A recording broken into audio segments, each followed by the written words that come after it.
지난 2일 대만에서 역사상 최악의 사고가 발생했습니다. 열차 탈선 사고가 발생해 현재까지 확인된 사망자 수만 무려 51명. 이 사고는 인근 언덕 위에서 공사 중이던 트럭이 미끄러지면서 터널을 빠져나오던 열차와 충돌한 것으로 추정되고 있는데요.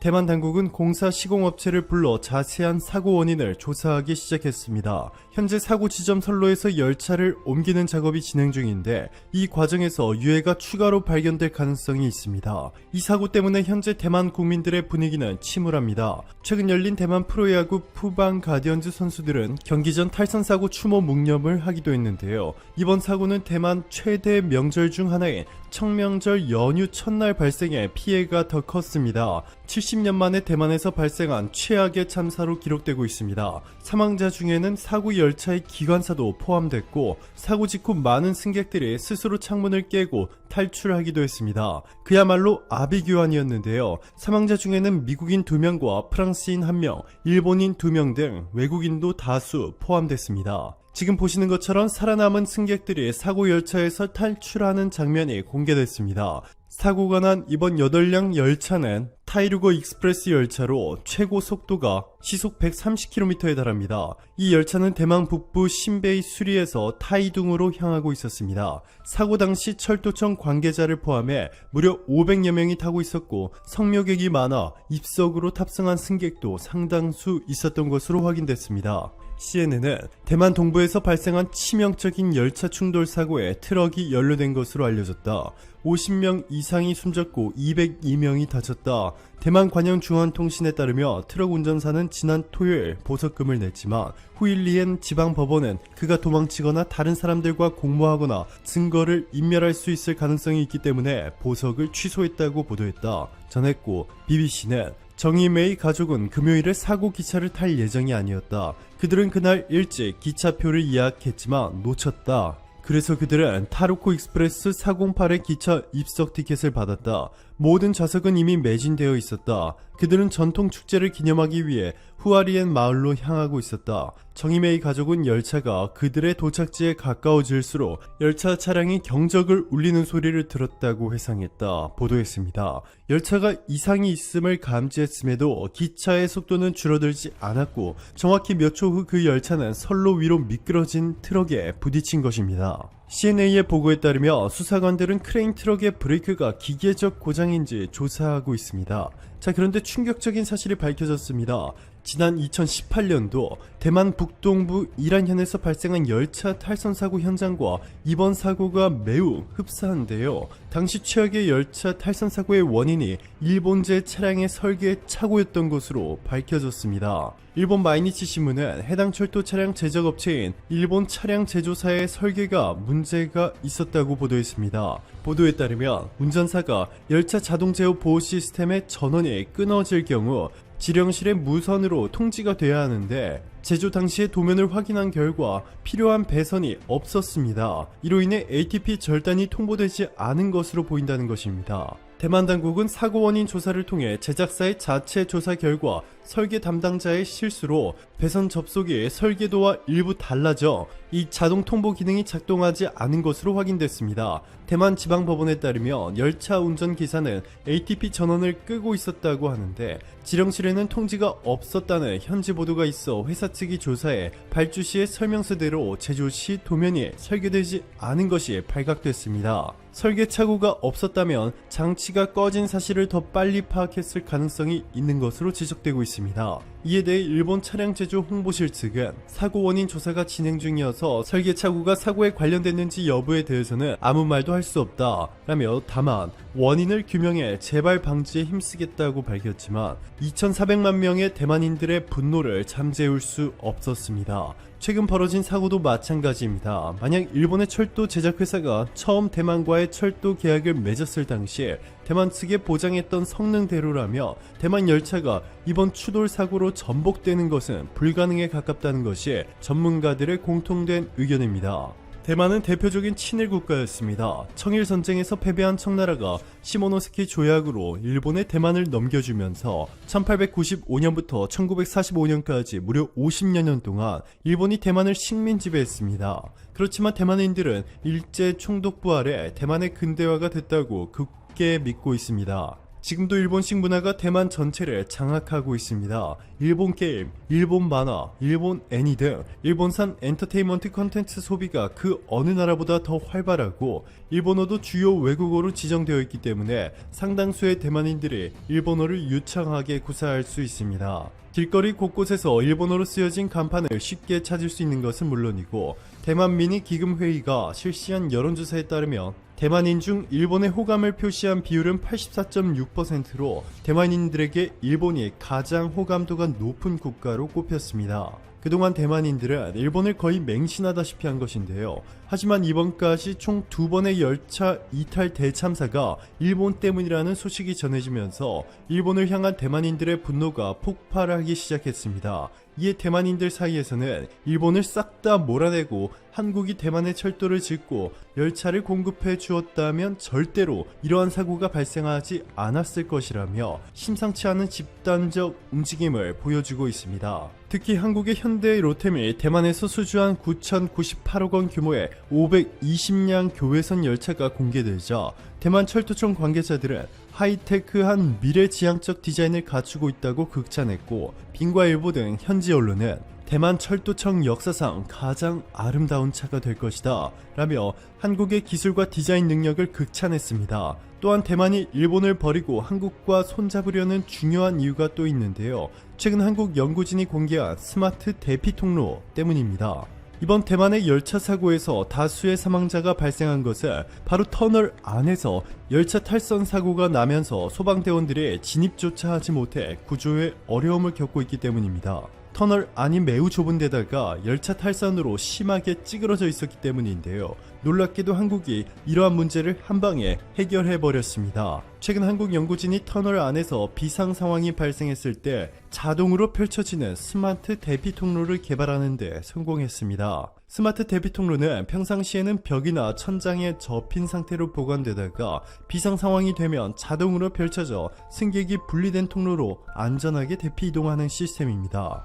불에 타지 않는 특수 스크린 소재로 제작되어 200도 이상의 고온에서도 1시간 이상 기능을 유지할 수 있는 이 대피 통로를 만든 곳은 바로 한국철도기술연구원. 이번 사고 전까지만 해도 대만의 대표 기업 TSMC가 일본과 손을 잡으며 한국에 엄청난 경제적 충격을 주기 위한 일본 대만 연합이 형성되는 듯 보였지만 2018년에 이어 2021년에도 2,400만 명의 대만 시민들을 분노로 가득 차게 만든 일본의 만행 때문에 한국과 일본의 운명이 완전히 뒤바뀌며 지각 변동이 일어났습니다.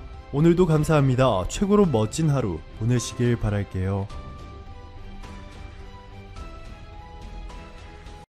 전 세계의 긴장감이 냉전 시대 이후 최대치로 올라가고 있는 분위기입니다. 미국과 중국의 갈등이야 모두가 알고 있습니다. 그런데 미국과 일본 사이에서 안전 상황이 일어났습니다.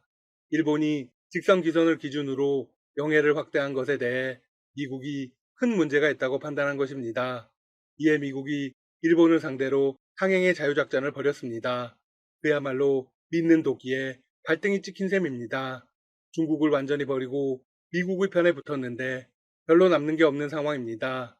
해당 소식은 일본의 현지 언론들이 긴급하게 다룬 것입니다. 보도를 잠시 보겠습니다. 미국 해군 제7함대는 대한해협 동수도와 관련한 일본의 영해 설정 기준에 문제가 있다고 보고 함선이나 항공기를 활동시키는 항행의 자유작전을 했다. 대한해협 동수도는 대마도와 규시 사이의 해역입니다. 일본은 이를 쓰시마 해협이라고 부르고 있습니다. 미국 제7함대 측도 사실을 인정했습니다. 그리고 이렇게 주장했습니다. 일본이 영해라고 주장하는 해역이 대상이었고 당시 작전이 국제법에 따른 항해의 자유를 확보하기 위해서였다. 네, 이 말은 일본이 자신들의 해역이라고 주장하지만 그것을 무시하고 항행을 했다는 것입니다. 즉, 일본의 주장을 전혀 인정하지 않았다는 것입니다. 일본 언론들은 미국이 일본을 대상으로 항행의 자유작전을 벌인 것에 대해 이렇게 해석했습니다. 동맹국인 일본에도 마찬가지로 이견을 외침으로써 규칙의 토대를 둔 국제질서를 지키는 자세를 강조하고 동남 중국해에서 패권주의적 움직임을 강화하는 중국을 견제하려는 목적이 있다. 무언가 자신들에게 유리한 해석을 한 것 같습니다. 마치 중국에게 보여주기를 하고 있다는 것인데요. 국제 전문가들의 분석은 전혀 다릅니다. 이번 작전은 일본이 일방적으로 선포한 직선 기선에 대해 미국이 부정적으로 평가하고 있다는 신호입니다. 미국 정부는 1998년 4월 국무부 문서에서 유엔 해양법 조약이 직선 기선 적용을 인정하는 지형의 조건을 충족하지 않는다며 최저 조위선을 기준으로 사용하는 것이 타당하다고 밝힌 바 있습니다. 놀라운 사실은 미국의 이번 선택이 한국 정부의 입장과 완벽히 동일하다는 것입니다. 일본은 대마도 일대를 포함해 홋카이도에서 오키나와까지 15개 해역에 대해 직선기선을 적용해 영해를 확대했습니다. 지금으로부터 24년 전인 1997년 1월 1일 일어난 일입니다. 당시 한국 정부는 강력하게 반대 입장을 보냈습니다. 그러자 일본은 자신들이 영해라고 주장하는 수역에 진입한 한국 어선을 납포해 큰 파문을 일으켰습니다. 납포된 한국 어선은 1997년 1년 동안 언론에 공개된 것만으로도 6척에 달했습니다. 결국 이제야 일본이 미국으로부터 철퇴를 맞고 있는 것입니다. 일본 외무성은 미국의 일본 행동에 대해서 반발하는 듯한 입장문을 발표했습니다. 일본은 조약이 인정하는 조건을 토대로 직선 기선을 채용했다. 하지만 미국은 이를 인정해주지 않겠다는 것입니다. 만약 미국이 계속해서 일본 영해를 인정해주지 않으면 대마도에 대한 일본의 입지도 줄어들 수 있습니다. 미국이 항행을 한 곳이 공교롭게도 그들이 쓰시마 해협이라고 부르는 곳이기 때문입니다. 쓰시마는 대마도의 일본식 명칭입니다. 이번 사태는 한국에게 유리하게 해석하자면 미국이 대마도가 한국 땅이라고 인정해준 느낌입니다. 대마도 앞바다가 일본의 것이 아니라는 의미이기 때문입니다. 기회는 지금입니다. 이 기회를 틈타 한국이 다시 대마도를 찾아와야 합니다. 만약 미국이 대놓고 대마도를 한국에 밀어주면 일본은 그야말로 발칵 뒤집히겠네요. 한편 중국과 대만의 관계도 엄청나게 치열해지고 있습니다. 중국 군용기가 5일 또다시 무더기로 대만을 향해 무력 시위를 펼쳤습니다. 대만 국방부는 홈페이지를 통해 이날 중국인민해방군 군용기 10대가 대만 남서부 방공식별구역에 진입했다고 밝혔습니다. 대만군은 이에 초계기 출격과 경고방송, 항공미사일 부대의 레이더 추적 등으로 대응했습니다. 10대라는 수치는 사실상 엄청난 양입니다. 이는 언제든 전면전으로 이어질 수 있다는 의미이기도 합니다. 그런데 앞서 지난달 26일에는 중국군 군용기 20대가 대만 남부를 포위하는 것 같은 비행을 하고 돌아갔습니다. 공교롭게도 중국의 도발은 모두 대만과 미국이 1차 행보를 보인 날 일어났습니다. 중국 군용기 10대가 출동한 이날은 중국을 견제하기 위해 구성된 안보협의체 쿼드 해상합동훈련 첫날이었습니다. 한편 미국과 러시아의 갈등도 극에 달하고 있습니다. 러시아는 동유럽 북극에서 도발적인 행동을 강화하고 있습니다. 이에 미국 바이든 행정부가 경계하고 있습니다. 미국의 정치 전문 매체 더일에 따르면 미 국방부 대변인은 지난달 31일 이런 발표를 했습니다. 우크라이나 동부 돈바스에서 친러시아 분리주의자들의 공격, 러시아 잠수함의 구국해 훈련 등에 대해 우리는 러시아의 위협을 분명히 알고 있다. 그것들을 매우 심각하게 받아들인다. 같은 날 공군사령관도 이렇게 지적했습니다. 러시아는 세계 무대에서 그들의 영향력과 능력을 다시 발휘하려고 시도하고 있다. 미국의 경계심이 높아진 이유는 러시아가 직간접적으로 관련된 군사적 행동이 부쩍 늘었기 때문입니다. 더힐은 러시아가 지난 2주 사이 미국과 그 동맹을 시험하고 있다고 분석했습니다. 올해 들어 우크라이나 동부에서 러시아의 지원을 받은 분리주의자들의 공격으로 숨진 우크라이나 정부군은 약 20명에 달합니다. 러시아와 우크라이나는 이미 2014년에 크게 충돌한 적이 있습니다. 우크라이나 동부의 친러 성향 주민들은 2014년 러시아가 우크라이나에 속했던 크림반도를 전격 병합하자 분리 독립을 선포하면서 중앙정부와 충돌해 왔습니다. 미국은 우크라이나에서 러시아의 영향력 확대를 방관하지 않겠다는 입장입니다. 바이든 미국 대통령은 지난 2일 취임 후 처음으로 볼로디미르 젤렌스키 우크라이나 대통령과 통화하고 러시아의 공격에 맞서 우크라이나 주권을 지지한다고 강조했습니다. 러시아의 무력 과시는 바다와 하늘에서도 이루어졌습니다.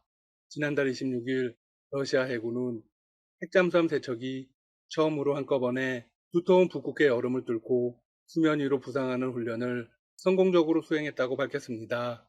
잠수함 가운데 한 척은 어뢰 실사격 훈련도 시행했습니다. 또 러시아는 지난달 29일 북대서양 조약기구 영공 인근에 전투기와 폭격기를 띄웠고 나토 전투기가 이에 대응해 10차례 충격하며 긴장이 고조되기도 했습니다. 이쯤 되면 군사적 도발이 거의 최대치라고 볼 수 있습니다. 더힐은 러시아가 바이든 행정부의 초기 외교 정책에 도전하고 있다며 양국 정상이 지난달 설전을 벌인 사실을 언급했습니다. 바이든 대통령은 지난달 17일 언론 인터뷰에서 블라디미르 푸틴 러시아 대통령을 살인자로 보느냐는 질문에 그렇다고 답했습니다. 러시아 야권운동가 알렉세이 리발디의 독극물 중독 사건에 러시아 정부가 개입되어 있다는 서방 측 주장에 근거해서 말한 것이죠.